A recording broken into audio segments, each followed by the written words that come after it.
What's happening, everybody? Welcome into a brand new episode of Crossed Up early on a Friday morning after the Phillies wrap up a 4-game series with the New York Mets. They win the first three, Anthony, and then last night, you can't win them all, right? You can't win them all, but you could have won that one. Am I wrong? Like, we were texting. You were down there last night covering the game, and I'm like, man, I respect the Phillies so much for they're never out of a game. Like the last 20 games they've played all the way back to April 24th, they've either won or they've had the tying run at the plate in the ninth inning or later in every single game. They're never out of a game. Taijuan Walker wasn't very good last night before he left early. The bats are dead. And then boom, they take the lead. And boom, they fight back in the ninth. And it's like you see all the reasons that you should be excited about this team, even in a bad loss. But man, it was a bad loss. Yeah, it was. It was a disappointing loss, and there were things that you could get frustrated about in the game. Look, I guess this is the first world problem when you're this good of a team, right? Is that you expect them to win every game at this point. Like you go into this game and you watch it and you look at the matchup and you go, oh, they should win this game. And then when they're behind and you're like, oh wow, I guess they're not going to have their night tonight. And then all of a sudden they come back and you're like, oh, they should win this game. And then they lose it. And then you get a little frustrated. And it's funny because, Kyle Schwarber was saying it after the game last night. Just, there are games like this where this one bothers them more. They would rather lose if they're going to lose a game. He said, we'd rather lose 10-0. Yeah. Okay, well, it's just not our night. Yeah. Right. He said, but when you lose a game like this, it sticks in your craw a little bit more because you feel like you let it slip away. And it's funny because you're, like I said, best record in the sport, and you lose a game like this, or you've lost a couple of games like this, and they're the ones that are bothering them. And he says, but we come back and look to rock and roll the very next day. Like that's their mentality. So like you said, you can't be upset with them, but in the moment you go, man, that's one they should have had. Yeah, well, you could see that Kyle Schwarber was visibly frustrated at the end of the game last night after his strikeout to end it. I mean, he chucked the bat. That bat went flying. And, you sit there and you take a deep breath and you're like, what are we going to do? Are we going to get on here this morning and talk about the Phillies in a negative way and crush them for blowing a game that they should have won when they took the first three of the series, where they have the best record in the sport, as everybody has talked about a ton here in recent weeks? Are we going to crush Alec Boehm for hitting into a double play in extra innings when if he just moves the runners over, they probably win the game after the season that he's had? No, I can't do that. Although I will say, Alec Boehm, that's twice now this week in extra innings that you had a chance to kind of win the game and didn't do it. Just saying. I just think that it's one of those things where you watch it. I think a lot of fans probably listening to this today are like, all right, yeah, I'm over that. They won 3 out of 4 against the Mets. That's what they needed to do. You're on to Washington. Great. But for those 3 hours last night, it was like, come on, guys. Yeah. And like you said, the standard is pretty high right now. And I'll tell you, and I don't have this with 100% certainty because he didn't talk about it afterwards, but Schwarber came into the locker room late. And what I mean by come into the clubhouse late, he comes in. So you know how the process goes. Like the game ends, we go downstairs, we go to the press conference room to talk to the manager first. Yeah. And usually you're sitting there for a few minutes because Rob takes his time. A few is generous. Yeah. Right. He takes his time. And then by the time you get to the clubhouse, it's usually 20, 25 minutes after the game's over by the time we actually walk into the clubhouse, right? Roughly. We walked into the clubhouse yesterday. We did our first interview with Walker. And then we were standing there waiting for the next interview. And Schwarber comes walking in, still in full uniform, carrying his bats. Part of me thinks he was so mad at himself for not coming through 2 times there at the end of the game that he went right to that batting cage and got back at it again. So I know we're going to talk about him today, right? So I just wanted to kind of put that out there first because the criticism that he's going to receive, I think, on this show is going to be deserved. But at the same time, it shouldn't be lost on people that he doesn't recognize it and he's out there trying to fix it. Because I really do think he spent an extra 20, 25 minutes in the cage after striking out last night. Yeah, it's great insight. And we will get to that in a little bit. The one thing that jumped out at me, like we've made this point a few times here in recent shows, when you're playing so well, it's you want to be measured with any type of criticism because you understand in the big picture how good this team has been. Mm-hmm. And we would sound like idiots if we got on here and you're like, well, what's the deal with this and this guy and what is going on here? But look, no matter how well things are going, there are realities, and some of them are not overly pleasant, and some of them are things that you really have to kind of dive into and look at with a critical eye. And so I kind of want to preface some of the conversations that we have with that. Like, there's a clear understanding that these guys are the real deal. I think that they could win the World Series. I picked them to win the World Series. They're meeting my expectation. I mean, they're playing above my expectation, but they're on track to do what I think that this team is capable of accomplishing. And when you have that expectation, things get magnified. One of the things that I found so strange last night, and it's been a problem all season, is the defense that we're seeing behind the plate. And, as good as the Phillies pitching staff has been, they are to some level responsible for this as well. But like, the Phillies don't lose that game last night without a pair of ridiculous wild pitches. It's become a problem for this team. And I'll just give you one little, metric here to kind of prove that. They've thrown 21 wild pitches this season as a staff. And they're obviously not all on the pitchers. They're not all on the catchers, but 21 wild pitches is 21 wild pitches. The only other team that is up there with them is the White Sox. They also have 21, and like, they're the clear leader here. When you account for pass balls, that's 26 total free bases on pitch execution to the plate. The White Sox, Padres, and Phillies are all at 26, and that leads baseball. You look at defensive runs saved, they're -1 per Fangraphs. It's 20th overall. And the framing rate, and again, this stuff there's a little bit of subjectivity to this, but the framing rate ranks 26th in baseball. Like, I would say, like, those numbers support what I've seen with my eyes, which is like, this went from being a very above average operation to one that has struggled to this point. I know I'm probably getting in the weeds here a little bit with the criticisms. Like, if this is really what we're talking about, like, I think we're in pretty good shape, and I acknowledge that, but it's bit them in the ass a couple times here now. Yeah, it has. And, I think that there's something to it. And, I'll even add one further. I think, Bob, if you look closely at those numbers that you just did, I'm pretty sure that the Phillies have allowed the most runs to score on wild pitches, pass balls, this year of any team. I don't think they're tied. I think it's number one. Yeah, I mean, it's to me, it's concerning, and I get, look, I get frustrated. I'm an old guy. I get frustrated when I see, the one, like the wild pitch that ends up being the game-winning run for the Mets last night. I don't know if Real Muto was crossed up on it or what. I mean, it was inside, but it's inside to the, he does that one knee thing. And I just sit there and say, my God, I know that they're doing that to save catchers and make them prolong their careers so they're not killing their knees.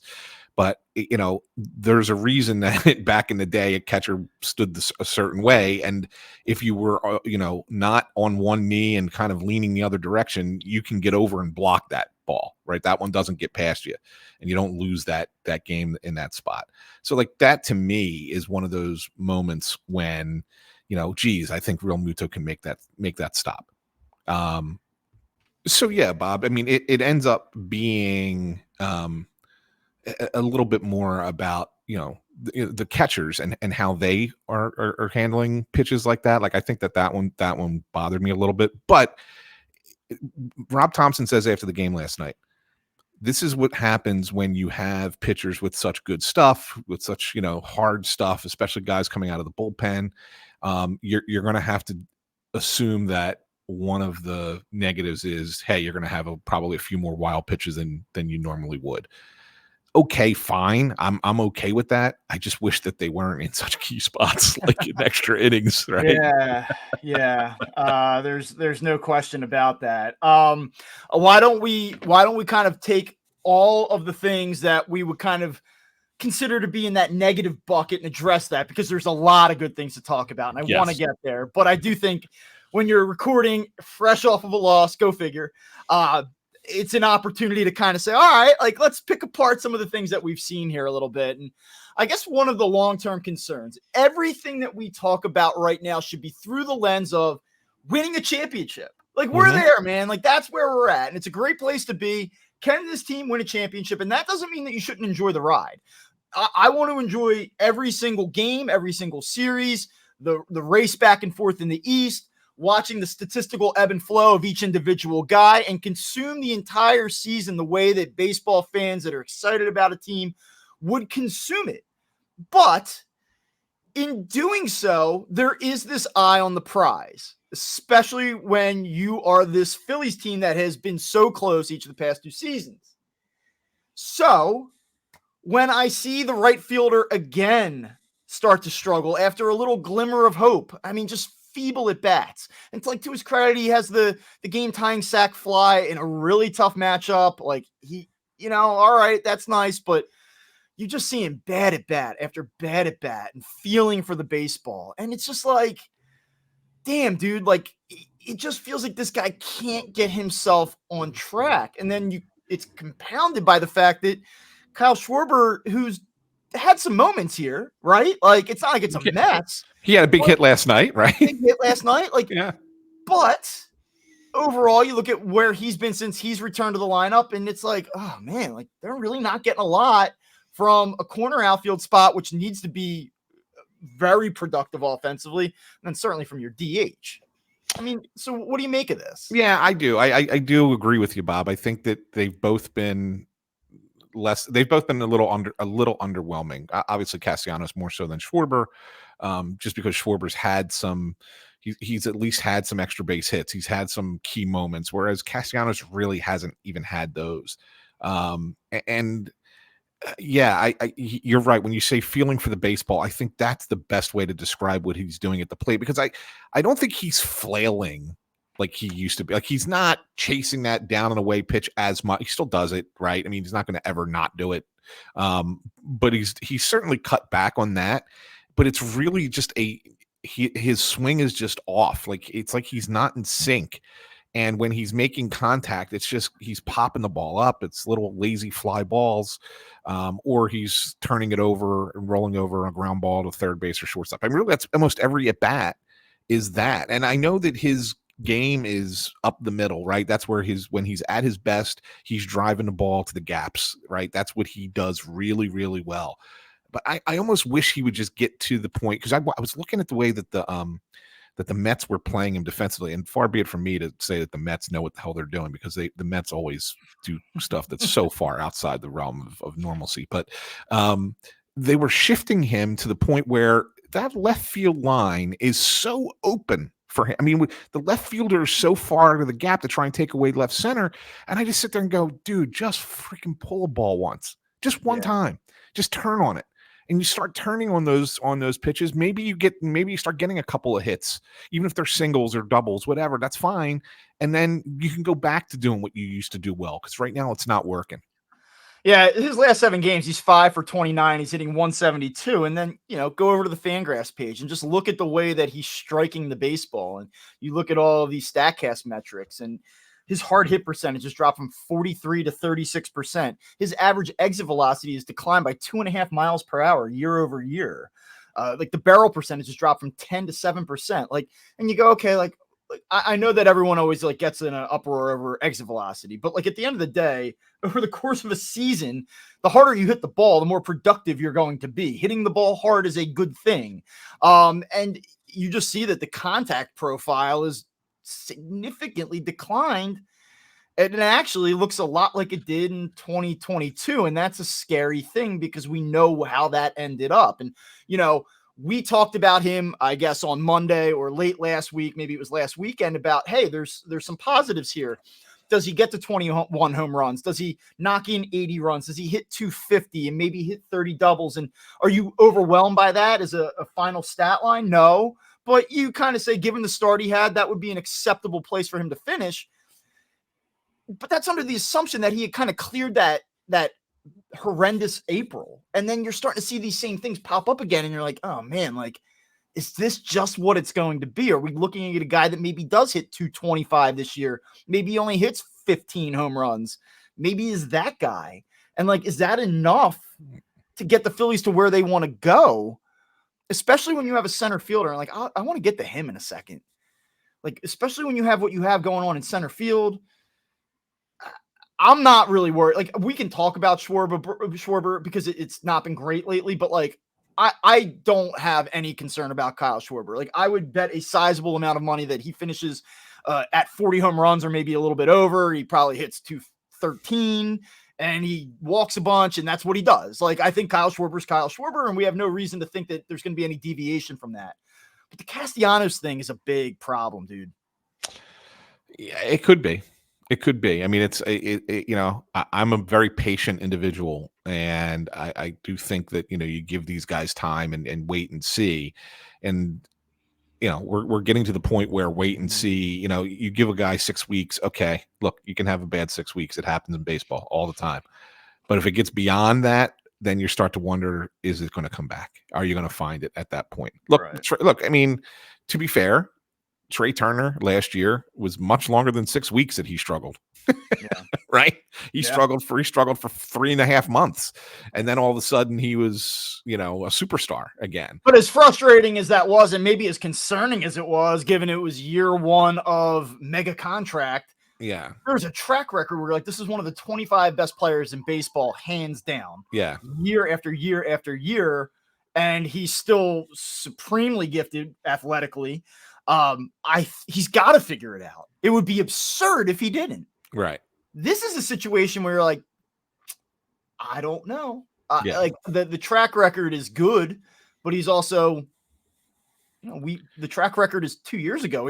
He wasn't. So like, right. There's more there to say like, this could be a problem. Yeah, no, I agree. I that's why I say, it's got to start, to me, it's got to start to rectify itself pretty soon, because otherwise then you got to start wondering if that's what you want out there in October. Yeah. Honestly, like I kind of addressed Schwarber. I think I just don't really think there's a whole lot to say about it. A couple bad at bats, in key spots last night, but he did have a good one as well. Big hit. I don't know. Like that to me, it's like that would be like if we were doing a post game show about last night, maybe you dive into that. That final at bat was not great. I think we would all acknowledge that. But big picture, looking at where this team's at, again, like I can't really bring myself to dive into that in significant detail. I do want to talk a little bit about Johan Rojas, though. This is something that has certainly popped up. We saw a lot of tweets, a lot of people online have kind of talked about the defense, and certainly that showed up on Wednesday night. A couple misplays. It's been happening a lot this year. Mm-hmm. And I know that the Phillies will tell you, and the staunch supporters of Johan Rojas will tell you, listen, he gets to balls that other outfielders just simply don't get to. And sometimes he's so gifted that the difficult plays look routine, nonchalant. Okay, I hear you. I understand that. But I would tell you there's a lot of routine plays that he is simply not made, or borderline plays that I would expect the guy who's out there simply because of his defense to make. Mm-hmm. Is this just a young player who is feeling his way through things? Is this a guy that I asked Rob that yesterday, and he said no. He said that because I wondered, I said, is he in his own head a little bit? And he said, if I know Johan Rojas, no. Like he's confident, and I wonder if it's maybe an overconfidence thing. And in all honesty, I mean, he's really over aggressive on a lot of these plays, and especially the one that he drops. I think it was the eighth inning when Turnbull the other night. That one. Look, he's got to run hard and get to a spot, and I get it, and good on him to get there. But that's a catchable ball, very, very catchable ball. I mean, it gets costs Turnbull 2 runs because they scored a double. But the reality of it is like that's an overconfident thing that I'm going to dive and make this catch. Like, just keep running, dude. Take another step, and you make that catch standing up, and it's inning over. The other thing is it's funny, we talk about all the metrics, right? We talk about the defensive metrics. And Paul Casella from MLB.com asks Rob this pregame yesterday about the defensive metrics, and Rob says, I don't believe in them. He says, I don't believe in them. He says, I don't think that there's anything, the defensive analytics stuff he doesn't buy. And he says, I go on with what I see with my own eyes. And he still believes in Johan Rojas as a very good center fielder. And look, it's hard to argue with this guy who's kind of, his winning percentage is so good as a manager, right? I mean, it's hard to argue. Yeah, well, it's funny. Like the lineup comes out last night again, no Bryson Stott, and you're like, how is this guy not in the lineup against this left-hander? Like, he kind of stinks. And I know that he had a nice game last night, but like he has not been good this season. And you're like, Bryson Stott has to play. What is Rob Thompson doing? So, you look up and you see I know he's a little banged up, and you look at the win percentage. The point being, you look at the win percentage, you're like, can you really question anything this guy's doing right now with this record? Yeah, I know. No, and it turned out, I mean, we weren't sure at first why Stott wasn't in the lineup. It didn't make any sense. And then it turned out like he got beamed by a pitch the night before, and they just wanted to give him a day. Yeah, and you could see him wincing a little bit late in the game last night. And but it's interesting. Like, I agree with Rob that defensive metrics specifically, I think are less defined, and I think that they're harder sometimes to validate. That being said, my eyes would tell you that Johan Rojas has been an average center fielder this year. I think it's fair to say that Johan Rojas has been an average defensive center fielder this year. Yeah. Not saying he's bad, but I don't look at this game after game and just say this kid has simply been sensational out there. No, and here's the thing, Bob. If you remember, prior to Johan Rojas's arrival here, one of the complaints we had was about Brandon Marsh making these similar mistakes in center field and saying, like, he's not terrible, but he's not very, very good. He's just kind of average. And geez, when you have just average in center field and you're playing Kyle Schwarber in left and Nick Castellanos in right, boy, your outfield defense is not good. And so Rojas was supposed to be the guy who made that better, because it makes Marsh better in left, and then you've got a really elite center field guy. And while last year he made some incredible catches, and he's made a couple of really nice plays this year too. I don't want to take anything away from him when he's made nice plays, but you're right. He's kind of regressed back towards a mean a little bit this year in center field. And that, that's hurt them a little bit. Well, and listen, if he can't hit, and he's just an average center fielder, makes you wonder if that's not something that they're going to look to upgrade at the trade deadline in July. Yeah, so I have one more finishing thought on that. I mean, just looking at the defensive metrics, if you go to defensive run save, so last season he played 392 innings in center field for the Phillies, and he had 15 defensive runs saved, which is a staggering number. And it really speaks to how good he was defensively, and why everybody is coming to this season saying if he hits 210 for you, you can survive it, because that is so valuable. In 306 innings this season, so not, you're talking about 10 games here, like 10 fewer games, essentially. Johan Rojas, -4 defensive runs saved. I would venture a guess, there may be another player out there, but I would imagine from 23 to 24 that there may not be another player in baseball who has seen their defensive run save metric deteriorate by 19 runs. I mean, that is incredibly hard to have happen. Yeah. And while there may be a certain level of subjectivity to defensive run saved, to Rob's point, it sort of validates what I see with my eyes, which is he's been average. And this is the thing about Johan Rojas, and I guess I've said this before, and I will come back to it again. It's not that I don't believe in him. It's not that I don't think that he could be a valuable long-term piece for the Phillies organization. It's none of those things.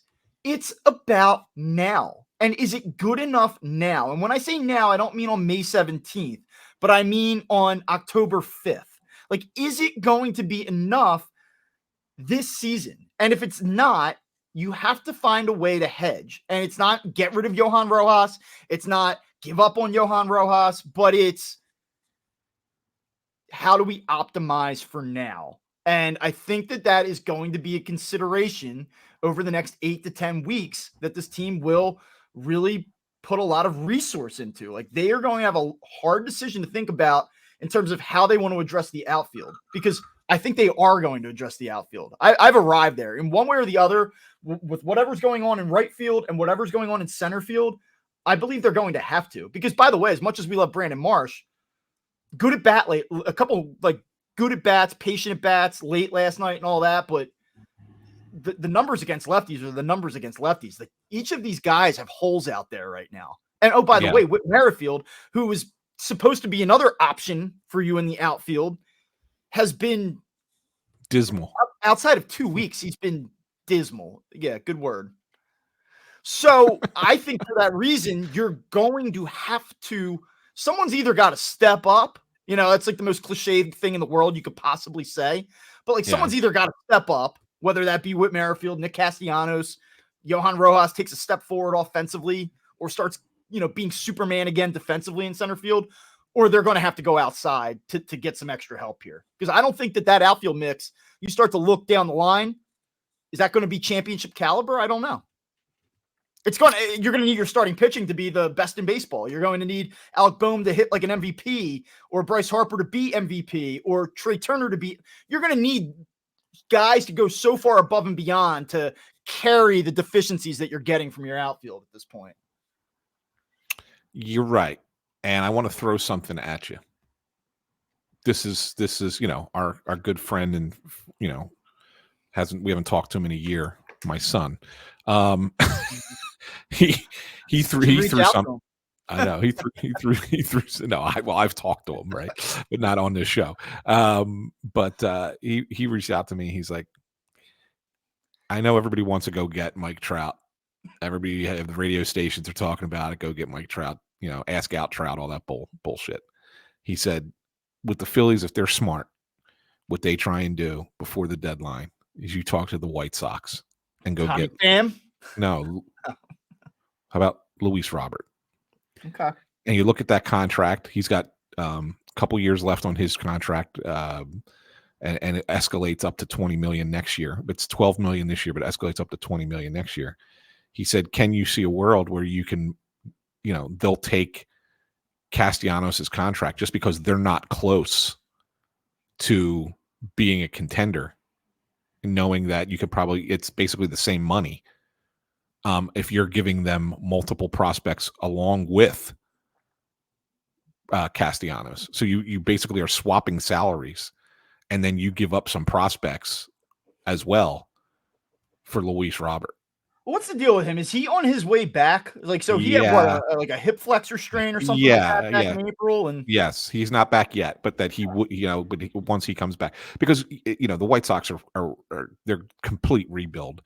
And this kid's in his, you know, he's in his age 26 season. He can be a free agent in 2 years. You know, if you're Luis Robert, are you going to re-sign with the White Sox in 2 years, considering the situation that they're in right now? Probably not. So if you're the White Sox, you want to get something for him. Now, they might be wanting to say, let's wait a year and trade him next year and get something for him, especially if he comes, you know, if he has a good second half and, you know, gets off to a hot start next year, maybe his value goes up even more. But I looked at it and I said, you know what, Ant, that's actually kind of like good pull by you, because that's not a name that I would have thought of at this juncture. But I'm just curious if that's one that's, and I've not heard that anywhere. It's just my son saying it. I'm just wondering what your thoughts are and if that makes some sense to you. yeah, it could make some sense. Maybe you could package Michael Kopech with him too. I mean, you know, just throw him in, because I would like another right-handed reliever out of the bullpen that I feel good about late in the game, late in innings. Yeah. And, you know, just that's an interesting thought. I thought you were going to go Tommy Pham on me. I feel like there's always like this like peripheral interest in Tommy Pham. Like, no, I have no interest in Tommy. It's like the Eagles back in the early 2000s. Eric Moulds. There was like a 5-year run where Eagles should sign Eric Moulds. That would be perfect for this team. I don't really have a ton of interest in Tommy Pham either, for what it's worth. All right. Well, look, they're obviously as much as they're winning and as well as they've played overall, there are a lot of really good stories to sort of highlight. And one of them, I think, finally kind of came into full view last night, and that's Matt Strahm, who just has been absolutely phenomenal this season and nearly perfect following the opening day blow up against the Braves. So, look, I don't think anybody in their wildest dreams thought that he would be this good. He was ultra valuable for this team a season ago. And you thought, man, hopefully he's just not a victim of the year-to-year craziness and the year-to-year lack of consistency that some relievers are susceptible to. And what we've gotten is a guy that's been even better. What do you want to say about Matt Strahm right now?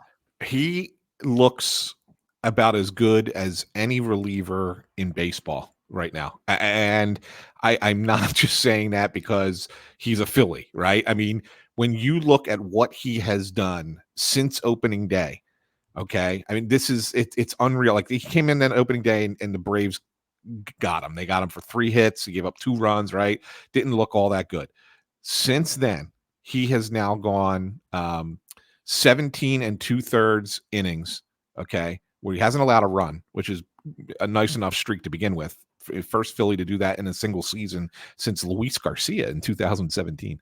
But in those 17 and 2/3 innings, 18 appearances, or 17 appearances, I'm sorry, 9 hits, 1 walk, 28 strikeouts. 28.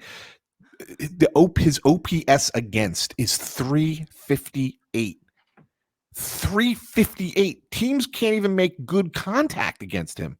Like he has been that good. His fastball, he's deceptive enough as it is, right? I mean, because his delivery is kind of like funky, right? And you got the big hair flowing out everywhere, right? So it's a deceptive delivery. But the guys just can't touch it. His fastball is so sneaky good right now that it's like I look at him and I say, they could put him in any role. Like like you could even have like I wouldn't be surprised. I mean, they like using him the way they do, and this is not gonna. I don't think that they're gonna ever go to this direction because I think they like the way they have it set up. But if you need him to close, he could close. Right. If you need him to come in a sticky situation, like he came in yesterday with 2 runners on base and have to get out of it, he'll get out of it in the 3rd and the 4th inning. It doesn't matter when you bring him in the game. The guy's just really, really solid. And when you put him together with Jeff Hoffman, who I know he had a little bit of struggle last night, but otherwise has been really, really good. Ryan Kirkering, who's been pretty strong for you, and then Alvarado, that's a pretty good top 4. That's really good top 4. These numbers are borderline video game. Like you spoke to his last 17 appearances, his last 7 games, 7 innings, 3 hits, 13 strikeouts, no walks, 0.43 whip. Like you look at what he's doing right now, like you can lay out ERA, you can lay out all of these different stats. And I tweeted last night, to me, the thing that's the craziest is the strikeout to walk ratio. Yeah. 29-1. Yeah. 29-1. That's almost impossible. You look at all major league relievers right now entering play Friday at fielding independent pitching, right? Yep. You have in Oakland Mason Miller, who's been out of this world. He looks like a robot for them, right? Which by the way, it would take an absolute haul to get him. But Christ, could you imagine adding him to this team right now? Yeah, no, I know, right? He has a negative fielding independent pitching, negative 0.21. Yeah. But in second is Matt Strahm, 0.06 FIP. Dude, like that is elite. Like that's all-star level. Like we were talking last week about Phillies all-stars, right? Yeah. And one of our listeners, Steve, who's like a real good on Phillies Twitter, he was like, Bryson Stott heard you guys not list him as a potential all-star in the middle of this heater. I said, you're right. I said, he's been like literally on base like 13 times since we recorded that podcast, like in 2 games. But man, like Matt Strahm, like you could make a case. Like I know he's not the classic closer, and like that's a big part of it. But man, like you just look at all of the numbers, and I don't know how the hell if he keeps this up, I don't know how he's not an all-star. It's a great point, Bob. And you know who he's reminding me of right now? He's reminding me of peak Andrew Miller. You remember Andrew Miller? Yeah. The reliever bounced around Boston and the Yankees and Cleveland. Like peak Andrew Miller is who he's kind of reminding me of. Like a guy who could just, you throw him out there at any time in any situation and he's just going to go get it. And he's going to be fantastic. And, he was an all-star twice, as a matter of fact. I think 2016 with the Yankees and then 2017 with Cleveland.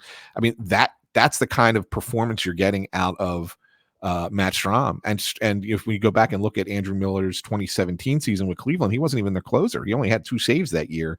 But his FIP was 1.99, which is pretty damn good, right? I mean, that's a pretty good number too. But he was that all situations kind of guy to come into a game. And again, left-handed pitcher, funky delivery kind of thing. That's what Matt Strahm's looking like right now, and that's fantastic for the Phillies. I have one more for you here. Obviously, last night, Taijuan Walker leaves the game early. He's hit on the foot. X-rays were negative. I think the Phillies called it a contusion. Right on the top of the big toe. Yeah, he limped off the field. He was visibly frustrated. Makes sense. Understandably so. He's worked his way back, and now he's hurt again. I guess a couple things here. One, what's going to happen in the short term? Do you foresee him missing a start? How will the Phillies address that? And then just some commentary about what we've seen from Taijuan Walker. I think you and I both sort of agreed that had he not gone out for the seventh inning in each of his first two starts, he felt pretty good about what he was able to do against the Padres and Giants. I thought on Saturday, and you feel free to correct me if I'm wrong. Maybe I'm a hard grader here, but I thought on Saturday against the Marlins, he was pretty bad.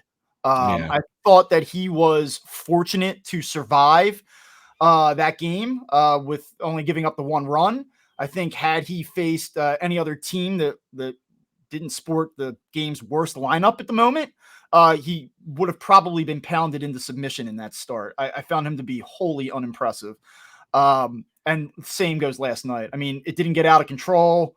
Credit to him. Like, things looked like they were really going to get away from him. He turned a double play. Like, that's cool. I don't see it. I've been hoping to see a little bit more. It's just like, I almost feel like someone tweeted it out last night. I think it was almost well said. It's like when outs occur with him on the mound, it's like they happen by accident. Yeah. And it's like so mean. And like, I'm not trying to be a dick. I'm really not. But like, you just watch him start these games and you're like, oh, like it feels like a high wire act. You're like, all right, he got through it, but you don't feel like he is dictating on the mound. You feel like close your eyes and hope someone catches it. Yeah, it's interesting, Bob. The questions keep coming to Rob about, Turnbull, and he was asked pregame yesterday if the situation the other night was ideal because it allowed them to give him 3 innings, 40 some pitches or whatever, and kind of keep him stretched out. And Thompson said, yeah. And they said, well, how much? Well, we got to see here over the next, couple times through the rotation if we can keep doing that, because if not, we got to figure something out. In other words, they might be wanting to get him back in. Like they know this is not an ideal situation to have Turnbull out there in the bullpen at the moment. And it really kind of bogs them down a little bit because you're really short one guy in the bullpen. Right. And now you look at a game like tonight. I mean, you had all those guys that had come in. Obviously, Walker probably wouldn't have gotten pulled at that point had he not gotten hit by the ball. But because of that, you had to use everybody in your bullpen except for Sir Anthony Dominguez last night. And so I don't think I mean, listen, and that's obviously circumstantial. He gets hurt. You can't plan for that. But in fairness, I don't think Taijuan Walker was long for that game last night. I mean, how much longer? How many more outs was he going to give you last night? 4? I mean, it's a good question. But at least if you get him through 5 innings, you save a guy, right? Yeah. You probably save at least one guy. But now you go into a situation you had to use Ruiz for 2 innings last night, and he did a good job. What a great job he did. That's why I thought they won the game at that point. Yeah, he was fantastic in the work that he did. But so now, because he had to throw 2 innings, he's probably not available tonight. Turnbull's not available tonight. Strahm, I would think, is not available after throwing, an inning and 2/3 last night. So you're kind of limiting your bullpen because you have an extra starter out there right now, and your 2 long guys are not going to be available tonight. So I think that they look at that and they say, this is a situation that's not really great for us. And they got to figure something out. I don't know what the solution's going to be. Like, what do you do with Taijuan Walker? I mean, that's really what it comes down to. Well, I think that unless they really believe that Spencer Turnbull can be a guy that they go to in a tight situation and be a legitimate reliever that can handle various situations, which I don't know that they believe that. Yeah. then why not just make Taijuan Walker what Spencer Turnbull is right now, where you say, hey, guess what, Taijuan? Like you're gonna be the long man. Like there's gonna be a need for that. You can be a multi-inning guy out of the bullpen. And listen, like you had an opportunity. It was very okay. The competition that you're up against has been better. Yeah. You have an opportunity to go out there and pitch well and maybe change the situation. Like it's incumbent upon you now to earn a job in this rotation if that's where you want to be. But we need more results. Like if you're going to just have a guy out there that pitches once every 5 games, multiple innings, why not let it be him at this point? Well, yes. I mean, I think that's going to be the only solution, right? I mean, is there another alternative? I don't think there is. I don't think there is another alternative. I mean, you're paying the guy a lot of money. You got to use him, right? You're not going to just dump that salary.